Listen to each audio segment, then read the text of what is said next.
Good morning everyone, welcome to Selection Academy. आज हम करने वाले हैं इंफॉर्मेशन टेक्नोलॉजी एक्ट 2000। सिर्फ और सिर्फ एग्जामिनेशन पॉइंट ऑफ व्यू से इंपॉर्टेंट टॉपिक्स मैंने कवर करे हैं इसमें। तो सबसे पहले ये देख लेते हैं कि इंफॉर्मेशन टेक्नोलॉजी एक्ट 2000 में पास किया गया था in order to legally recognise e commerce transactions and to regulate cyber crime. इसके साथ जिन एक्ट्स में अमेंडमेंट हुई थी वो हैं IPC 1860, Indian Evidence Act 1872, Bankers Book Evidence Act 1891, Reserve Bank of India Act 1934। Major amendments इसमें एक 2008 में हुई थी, एक 2019 में हुई है, और अभी जो 2021 के नए रूल्स आए हैं उन्होंने जितने भी पुराने 2011 के रूल्स हैं उन सबको सप्रेस कर दिया है। तो एक थोड़ा इंटरनेशनल बैकग्राउंड भी देख लेते हैं। यूनाइटेड नेशन डिक्लेरेशन हुई थी 30 जनवरी 1997 को, जिसमें United nation commission on international trade law की जनरल असेंबली ने एक मॉडल लॉ पास करा था कि ऐसा कुछ हमारे पास लॉ होना चाहिए in order to regulate e commerce transaction and cyber crime offences. Basically ये पूरे का पूरा जो एक्ट है, टोटल इसमें 13 चैप्टर्स है और 94 सेक्शंस हैं, लेकिन हम इसमें सिर्फ उतने ही सेक्शंस और उतने ही चैप्टर्स करने वाले हैं जो हमारे लिए इम्पोर्टेंट है। तो चैप्टर नंबर 1 प्रीलिमिनरी है। Section 1 short title, commencement and extent की बात करता है। तो short title information Technology act 2000, extent India और आउटसाइड इंडिया दोनों हैं।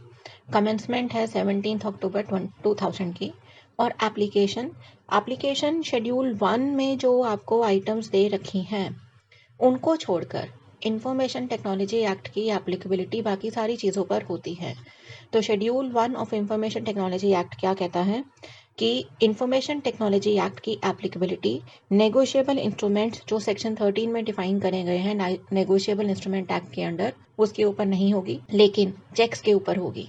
नंबर 2, पावर ऑफ अटॉर्नी के ऊपर इंफॉर्मेशन टेक्नोलॉजी एक्ट की एप्लीकेबिलिटी नहीं होगी। पावर ऑफ अटॉर्नी जो डिफाइन करी गई है under section 1A of Power of Attorney Act 1862। Trust के ऊपर इंफॉर्मेशन टेक्नोलॉजी एक्ट की एप्लीकेबिलिटी नहीं होगी, जो ट्रस्ट क्रिएट करा गया है under section 3 of Indian Trust act.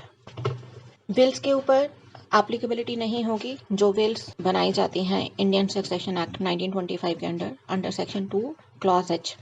और किसी भी तरह का सेल का कॉन्ट्रैक्ट है या कन्वेयंस है इमोरल प्रॉपर्टी से रिलेटेड या उस प्रॉपर्टी से रिलेटेड कोई भी अधिकार अगर आप ट्रांसफर करते हैं तो उनके ऊपर इंफॉर्मेशन टेक्नोलॉजी एक्ट की एप्लीकेबिलिटी नहीं होगी।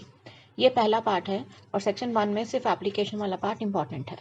नेक्स्ट आता है आपका सेक्शन 2 डेफिनेशंस वाला पार्ट। इसमें सिर्फ मैंने इंपॉर्टेंट डेफिनेशंस कवर करी हैं, क्योंकि LLM के एग्जाम में डेफिनेशन फिलिंग द ब्लैंक्स में आ जाती हैं, पिछली बार भी आई हुई हैं, और उसमें वो तुमसे पूछ लेते हैं कि फिलिंग द ब्लैंक्स में कौन कौन से वर्ड्स आने वाले हैं।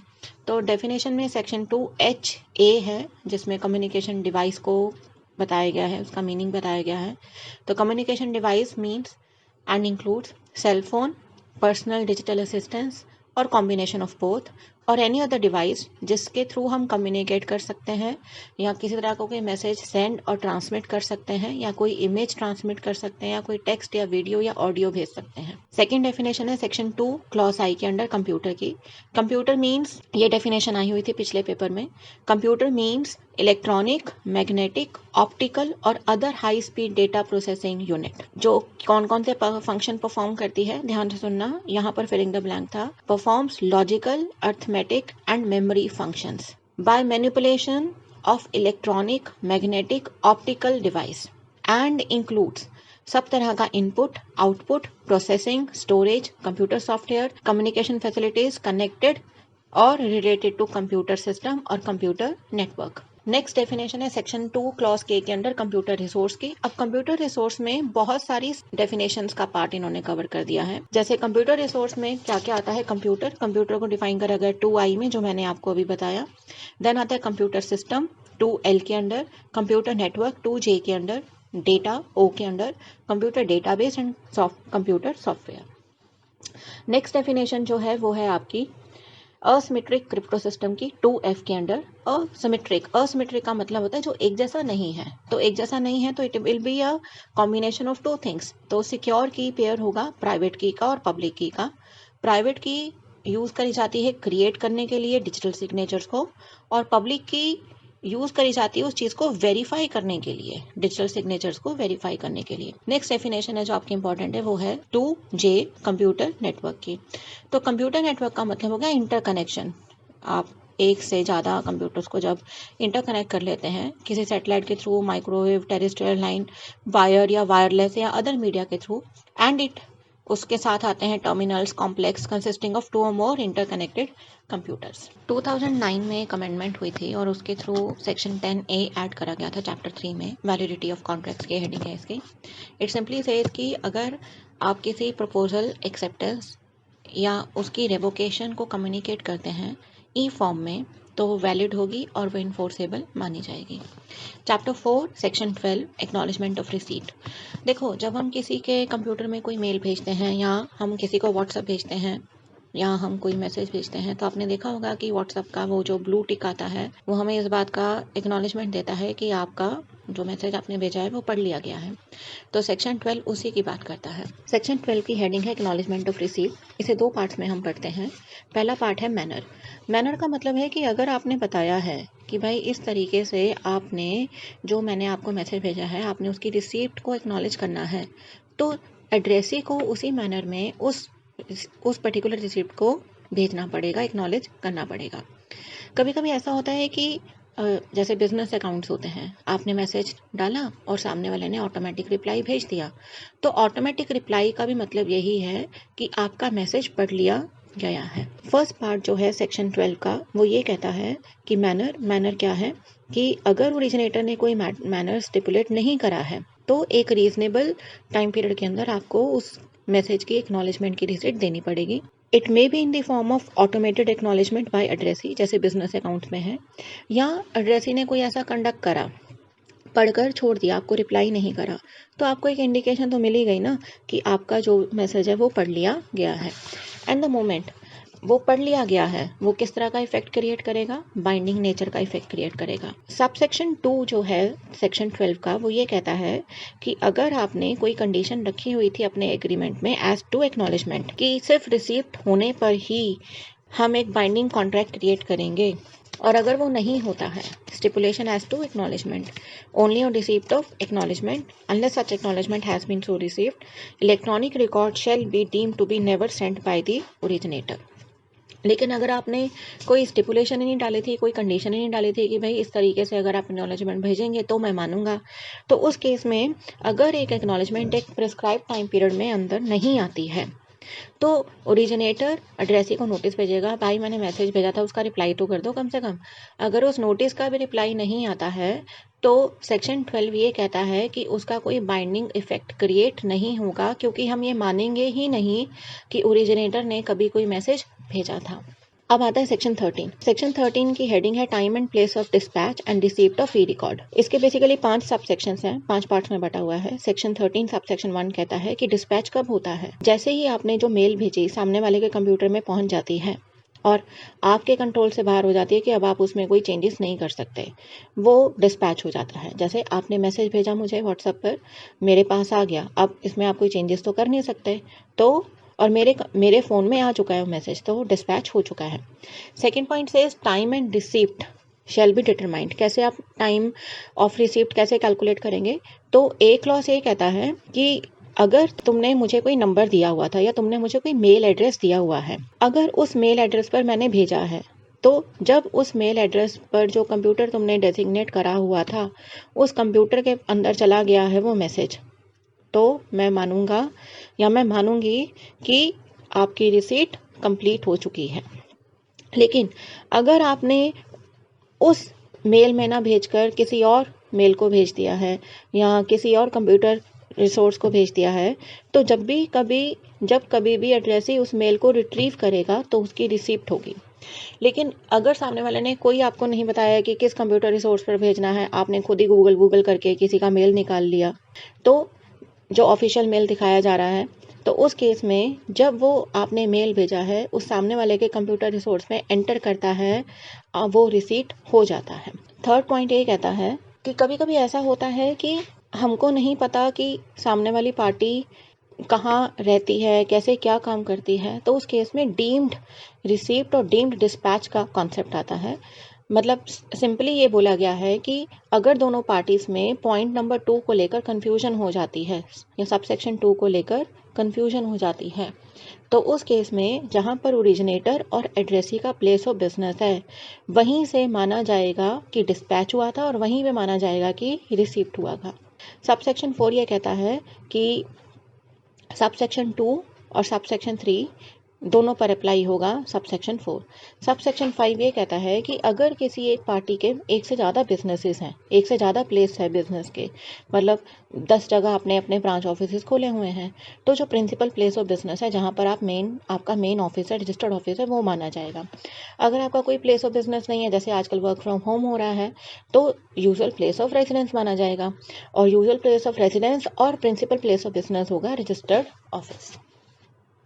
अब सबसे इम्पॉर्टेंट पार्ट आता है अथॉरिटीज़ अंडर द एक्ट। भाई अब आप कोई ऑफेंस कमिट करेंगे या आप कोई रेगुलेशन को ब्रेक करेंगे या जो गिवन सिचुएशंस हैं या जो गिवन इंस्ट्रक्शंस हैं आप उनको नहीं मानते हैं, तो बच्चे फिर आपने जो करा है दैट इज़ कॉल्ड ऑफेंस। सबसे पहले आप एक छोटा सा कॉन्सेप्ट समझ लो। कॉन्सेप्ट है difference between punishment, penalty and fine. देखो, punishment in the form of penalty भी हो सकती है और punishment in the form of fine भी हो सकता है। तो पेनाल्टी का मतलब हो गया कि मान लो इंफॉर्मेशन टेक्नोलॉजी एक्ट में आपको बोला गया है स्पेसिफिक सेक्शंस के अंडर कि आपने ये कंप्लायंस करनी है या आपने ये काम नहीं करने हैं। आपने हैकिंग नहीं करनी है, आपने फिशिंग नहीं करनी है, आपने पर्सोनेशन नहीं करनी है, आपने आइडेंटिटी थेफ्ट नहीं करनी है। अगर आप वो करते हैं तो फिर आपको जो पनिशमेंट दी जाएगी वो इन दी फॉर्म ऑफ पेनाल्टी होगी। तो बेसिकली जब आप कोई कॉन्ट्रैक्ट को तोड़ते हैं या रूल्स को ब्रेक करते हैं या किसी लॉ को फॉलो नहीं करते हैं, तो उस केस में जो आपको लगाई जाती है वो होती है पेनाल्टी। पेनाल्टी बेसिकली कोर्ट नहीं लगाता है, ये जो कॉम्पिटेंट अथॉरिटीज एक्ट के अंडर बनाई जाती हैं उन्हीं को पावर दी जाती है पेनाल्टीज लगाने की। तो basically penalties are imposed by appropriate authorities and it में इंक्लूड, मतलब अथॉरिटी आपको क्या क्या कह सकते हैं पेनाल्टी की फॉर्म में, कि आपको डैमेजेस की पेमेंट करनी पड़ेगी, जो आपका जो लीगल राइट है वो अब खत्म हो जाता है, आपकी प्रॉपर्टी को अटैच कर लिया जाएगा, फोरफिट कर लिया जाएगा। तो पेनाल्टी सिविल और क्रिमिनल लॉ दोनों में आती है। On the other hand fine भी पनिशमेंट का ही एक फॉर्म है, लेकिन fine more of monetary nature का होता है। मतलब अगर आपने कोई क्राइम करा, कोई ऑफेंस कमिट करी है, तो आपको मॉनिटरी पनिशमेंट दी जा रही है in the form of fine. Fine ज़्यादातर कोर्ट लगाता है और क्रिमिनल लॉ में लगाया जाता है। ये ट्रायल के अलावा या कम्युनिटी सर्विस के अलावा या इम्प्रिजनमेंट के एडिशन में भी लगाया जा सकता है। जैसे आप रेड लाइट जंप करते हैं तो कोर्ट में जाते हैं तो कोर्ट आपको फाइन लगा देता है। तो इंफॉर्मेशन टेक्नोलॉजी एक्ट में दोनों तरह के कॉन्सेप्ट्स को इंट्रोड्यूस करा गया है, पेनाल्टीज को भी और फाइन को भी। मैंने ये नोटिस करा है कि हमारे जो वीडियोस हैं ज़्यादातर ऐसे लोग देखते हैं जिन्होंने हमारा चैनल सब्सक्राइब नहीं करा हुआ। तो एक मोटिवेशन फैक्टर नहीं मिल पाता है वीडियोस डालने के लिए। दो मटेरियल तो बहुत है हमारे पास। तो आप लोगों से रिक्वेस्ट है कि अगर आपको हमारे वीडियोस पसंद आते हैं, आपको कंटेंट अच्छा लगता है, तो आप प्लीज़ हमें एनकरेज करिए, हमें सब्सक्राइब करके, और हमें कमेंट्स में लिखिए कि आपको किस तरह के और क्लासेस या किस तरह के वीडियोस आप हमसे एक्सपेक्ट करते हैं। तो चलो सबसे पहले हम देखते हैं कि अथॉरिटीज़ कौन कौन सी हैं इस एक्ट के अंडर जो आपको पनिश कर सकती हैं या आपके ऊपर पेनाल्टीज़ या फाइन लगा सकती हैं। सेक्शन 46 ये कहता है कि डायरेक्टर की रैंक का बंदा जो गवर्नमेंट ऑफ इंडिया के साथ काम करता है, 5 करोड़ तक का अगर आपका कोई डैमेज का क्लेम है या इंजरी का क्लेम है 5 करोड़ रुपए तक का, तो वो सारे मैटर किसके पास जाएंगे? इस ऑफिसर के पास जाएंगे। इसको हम बोलेंगे डेजिग्नेटेड ऑफिसर। इस ऑफिसर के पास सिविल कोर्ट की सारी पावर्स होंगी और इस ऑफिसर के सामने जो भी प्रोसीडिंग्स होंगी उन्हें जुडिशियल प्रोसीडिंग्स माना जाएगा। और ऑर्डर 21 CPC पूरा का पूरा अप्लाई होगा। मतलब जो भी ऑर्डर पास करेगा ये एडजुडिकेटिंग ऑफिसर या ऑफिसर डेजिग्नेटेड ऑफिसर, उनको एग्जीक्यूशन के लिए ऑर्डर 21 CPC अप्लाई होगा। तो ये डायरेक्टर या ये डेजिग्नेटेड ऑफिसर या ये एडजुडिकेटिंग ऑफिसर जब कोई डैमेज का क्लेम देगा या इंजरी का क्लेम देगा तो किन किन फैक्टर्स को ध्यान में रखेगा? पहला है amount of gain of unfair advantage, अगर आप इसे क्वांटिफाई कर सकते हैं, amount of loss and repetitive nature of default. अगर 5 करोड़ से ज़्यादा का आपका क्लेम है तो फिर वो जाता है कोर्ट के पास। तो कौन कौन सी ऑफेंसेस हैं जो बेसिकली डायरेक्टर के पास जाती हैं? सेक्शन 43 के अंडर है penalty and compensation for damage to computer और कंप्यूटर सिस्टम। सेक्शन 43A के अंडर है compensation for failure to protect data. Section 44 के अंडर है penalty for failure to furnish information और रिटर्न। और सेक्शन 45 है रेजिडुअरी पेनाल्टीज। 5 करोड़ से ज़्यादा के डिस्प्यूट्स हैं, 5 करोड़ से ज़्यादा का क्लेम है तो मैटर कहाँ जाएगा? कोर्ट के पास जाएगा। लेकिन सेक्शन 61 स्पेसिफिकली लिख कर देता है सिविल कोर्ट के पास किसी तरह की जुरिस्डिक्शन नहीं है इंफॉर्मेशन टेक्नोलॉजी एक्ट के केसेस को हैंडल, और सिविल कोर्ट कोई इंजंक्शन भी नहीं इशू कर सकता इंफॉर्मेशन टेक्नोलॉजी एक्ट के जो प्रोविजंस इन्वोक करके इंजंक्शंस नहीं ली जा सकती। नेक्स्ट आता है आपका सेक्शन 48। सेक्शन 48 कहता है कि अगर आप एडजुडिकेटिंग ऑफिसर के ऑर्डर से खुश नहीं हैं, आप उसको चैलेंज करना चाहते हैं, तो आप अपील फाइल कर सकते हैं एपेलेट ट्रिब्यूनल को। और एपेलेट ट्रिब्यूनल कौन है? सेक्शन 48 के अंडर है ट्राई। और सेक्शन 58 कहता है कि try principles of natural justice को फॉलो करेगी।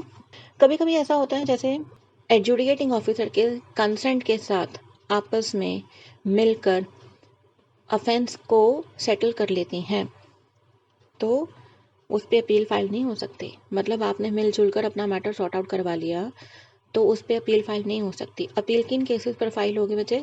अपील उन्हीं केसेस पर फाइल होगी जहां पर एडजुडिकेटिंग ऑफिसर ने आपको डिसीजन दिया है, और ये अपील आपको फाइल करनी है within 45 days from the date of receipt of copy of order by the aggrieved person. अब ट्राई क्या क्या कर सकती है? ट्राई इस ऑर्डर को कंफर्म भी कर सकती है, मॉडिफाई भी कर सकती है और सेट असाइड भी कर सकती है, और उसको ये सारा काम करना है within 6 months from the date of receipt of appeal.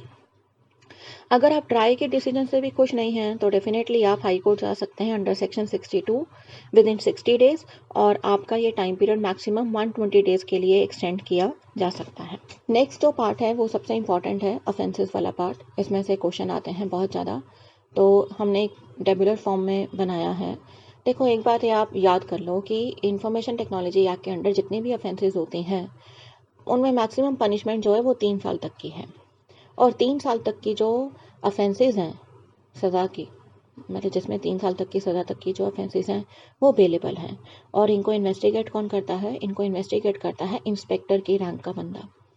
Section 65 की हेडिंग है tampering with computer source documents.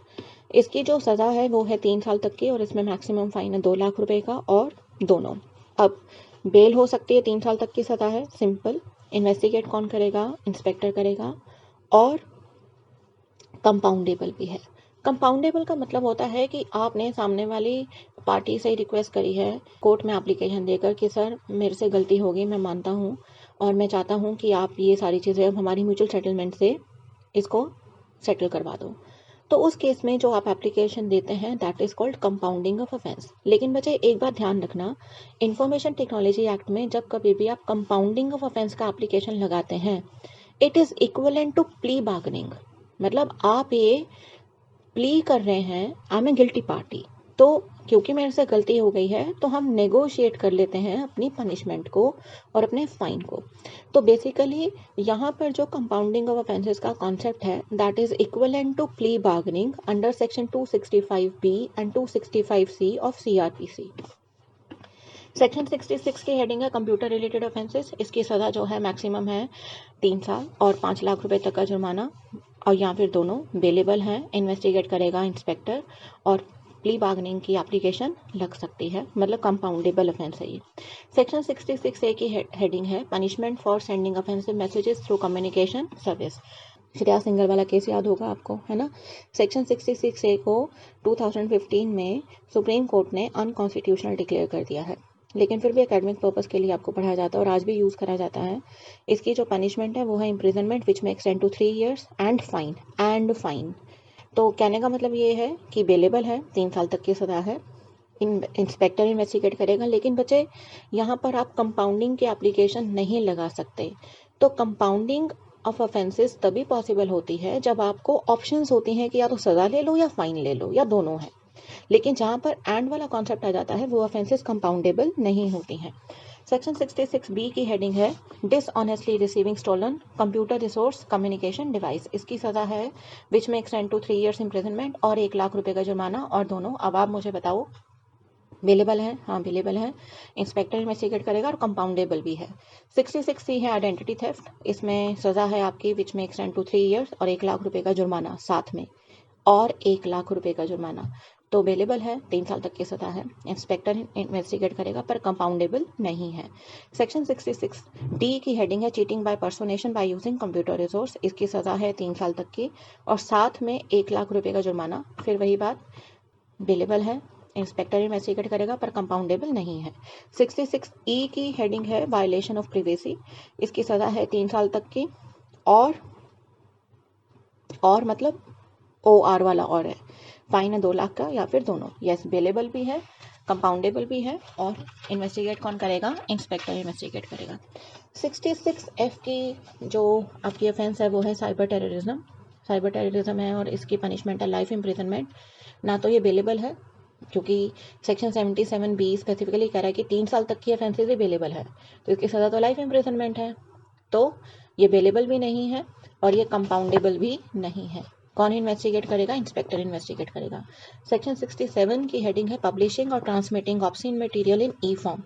अगर आप ये ऑफेंस पहली बार करते हैं तो सज़ा है 3 साल तक की और साथ में 5 लाख रुपए का जुर्माना। अगर आप हैबिचुअल ऑफेंडर बन चुके हैं तो सज़ा हो सकती है 5 साल तक की और साथ में 10 लाख रुपए का जुर्माना।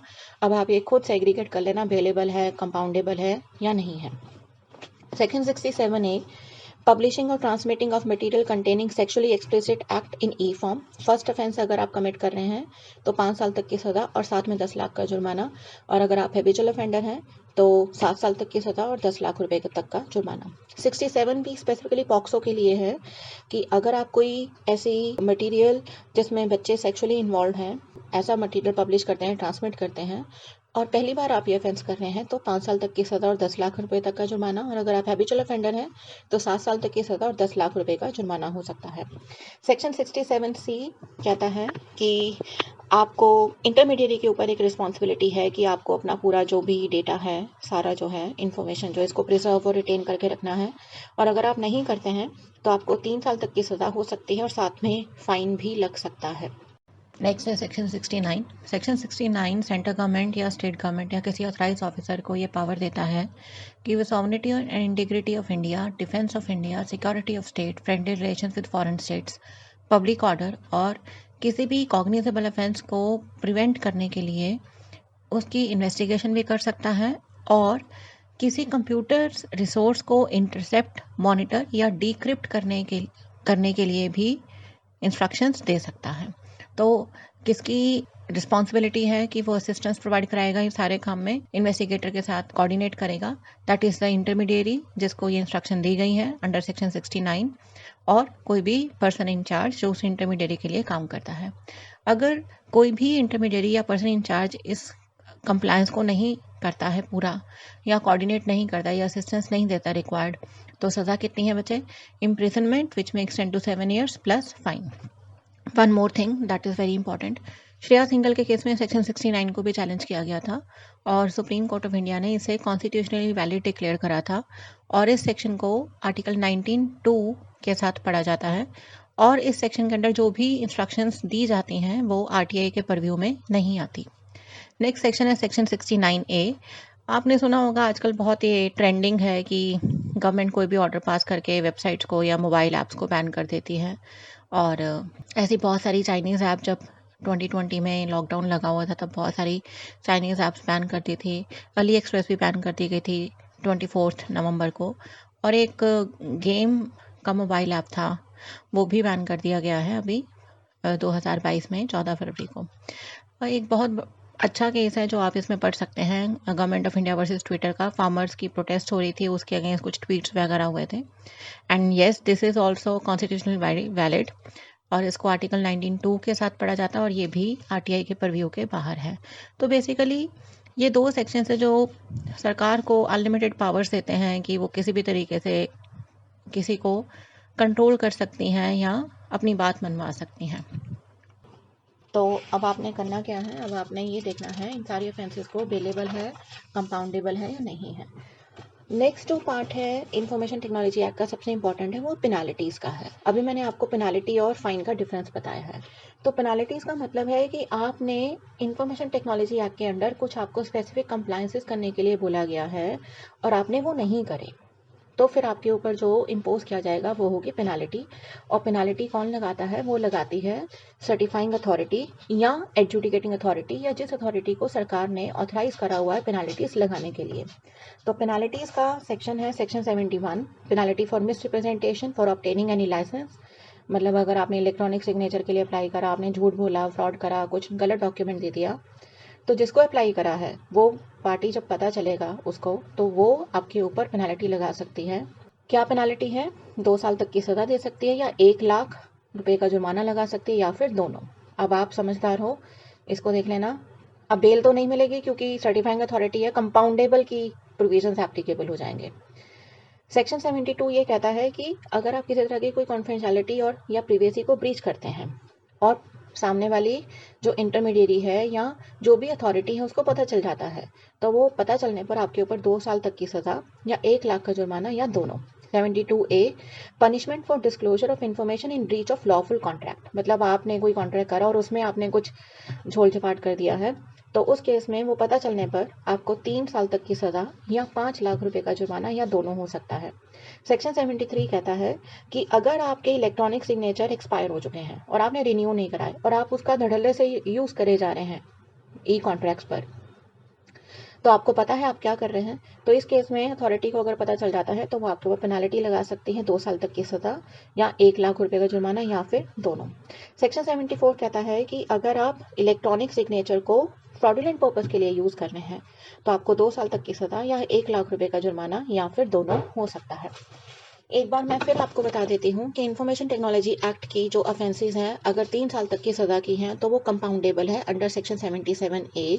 सेक्शन 320 ऑफ CRPC ये कहता है कि कुछ ऑफेंसेस हैं जो पार्टीज आपस में मिलकर कंपाउंड कर सकती हैं और कुछ ऑफेंसेस ऐसी हैं जो कोर्ट की परमिशन के थ्रू कंपाउंड हो जाती हैं, और अगर आप कंपाउंड करा लेते हैं तो वो एक्विटल के बराबर मानी जाती हैं। लेकिन बच्चे, इंफॉर्मेशन टेक्नोलॉजी एक्ट की जो ऑफेंसेस हैं वो एक्विटल का स्टेटस नहीं देती हैं आपको, वो प्ली बार्गेनिंग का स्टेटस देती हैं under section 265B and 265C of CRPC। तो compounding is equal to plea bargaining.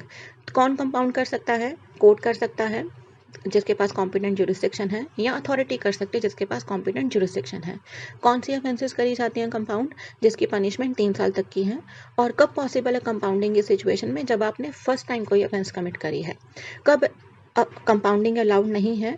अगर आपने कोई ऐसी ऑफेंस कमिट करी है जो कंट्री की सोशो इकोनॉमिक कंडीशंस को अफेक्ट करती है, या आपने कोई ऐसी ऑफेंस कमिट करी है जो 18 साल से कम उम्र के बच्चों को अफेक्ट करती है या वुमेन को अफेक्ट करती है, तो वो कंपाउंडेबल नहीं है।